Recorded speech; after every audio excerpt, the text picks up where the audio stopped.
Hi everybody, my name is Fox Gaming. I'm here to showcase the biggest trending news and announcements from the previous week and the upcoming games and media in the coming months forward. To start off the list, we have a big reveal for those that have been craving nostalgia from the early 80s and 90s recently. Nintendo has announced that they will be releasing a miniature version of the NES called the Nintendo Classic Mini. The Nintendo of America president and COO Reggie Fils-Aime released the following statement regarding the reveal, stating, "We wanted to give fans of all ages the opportunity to revisit Nintendo's original system and rediscover why they fell in love with Nintendo in the first place." They also state, "The Nintendo Entertainment System NES Classic Edition is ideal for anyone who remembers playing the NES or who wants to pass on those nostalgic memories to the next generation of gamers." The system comes packaged with an HDMI cable, an AC adapter, and one NES Classic controller, which is patterned after the iconic design of the original NES controller. The video games bundled with the Mini will be a total of 30 classic video games from its time in the market, such as Balloon Fight, Bubble Bobble, Castlevania, Castlevania 2, Simon's Quest, Donkey Kong Jr., Double Dragon 2, The Revenge, Dr. Mario, Excitebike, Final Fantasy, Galaga, Ghosts and Goblins, and many more. The console will not, however, be able to play any other NES game that is not available on the console already. The Nintendo Classic Mini will be available at your local retailer on November 11, 2016 for $59.99. Next on the list, the MMO Vassal Adventure online game called Trove will be released on the PlayStation 4 and Xbox One. The game has been released for the PC last year, which received an expansion called Mantle of Power. Trove is expected to be a free-to-play title for both systems. Next on the list is Overwatch. Overwatch has received a new playable character to its roster for PC players. Alan, the new character's name, is long-range focused and has a number of unique abilities. Her abilities are as follows, also followed by a synopsis of her character by Blizzard. After hanging up her rifle for over 7 years, one of Overwatch's founding members is returning. Introducing Ana, a battle-scarred veteran who supports her teammates from a distance using a unique, highly specialized collection of weapons. Ana's primary weapon is her biotic rifle, which fires long-range darts that can restore the health of her allies or deal ongoing damage to her enemies. Meanwhile, her biotic grenade is perfect for a close quarters clash because it simultaneously heals teammates and injures foes caught in its small area of effect. Affected allies will also receive a temporary increase to all incoming healing, whereas affected enemies can't be healed for a few moments. And if the battle starts to get out of hand, Ana's sidearm can fire a sleep dart, knocking her adversaries unconscious. Plus, Ana's ultimate ability, Nano Boost, transforms teammates into super soldiers, granting faster movement, increased damage, and resistance to enemy attacks. Console release details have not been released for the character as of yet.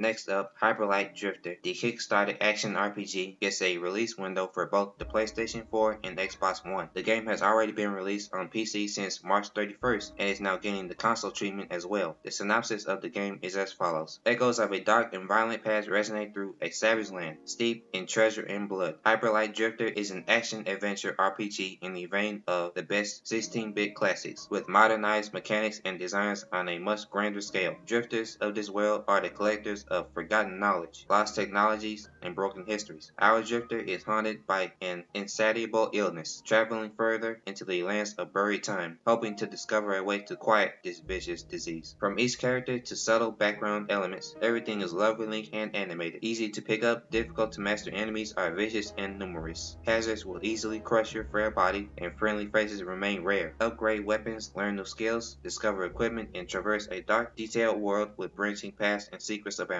Hyperlight Drifter is expected for release on the PlayStation Vita and Wii U, but no announcements have been made other than a fall release for the Vita version. Hyperlight Drifter will be available for the PlayStation 4 and Xbox One on July 26, 2016. Finally, Square Enix has revealed that Mobius Final Fantasy will be coming to the West on August 3, 2016. The game is described as a console experience on mobile that has deep customizable characters, ongoing live events, and HD graphics that push the boundaries of mobile platforms. The game will be free to play for both iOS and Android. The synopsis is as follows. The game is produced by Yoshinori Kitase and written by Kazushige Nojima, and follows the story of a man who wakes up in a world called Polymesia with no memory of his past. That's all for the week. As for upcoming news and game releases, there have been several that have been announced. So here are the main highlights of them all. Call of Duty Modern Warfare Remastered has received a gameplay trailer for its release on November 4, 2016. The gameplay showcases the crew expendable level and highlights the remade graphical details of the level itself. The game will be bundled with the Call of Duty Infinite Warfare Legacy and Digital Deluxe editions, and the campaign will be playable for PlayStation 4 users 30 days before release. No Man's Sky has gone gold in the past week and has received a release date for both PlayStation 4 and PC. The studio, Hello Games, have also released 3 trailers, one of which highlights the exploration of the game, while other videos highlight the fighting, trading, and survival of the game itself. No Man's Sky will be released both physically and digitally for the PlayStation 4 and digitally for PC on August 9th for North America, August 10th in Europe, and August 12th in the UK.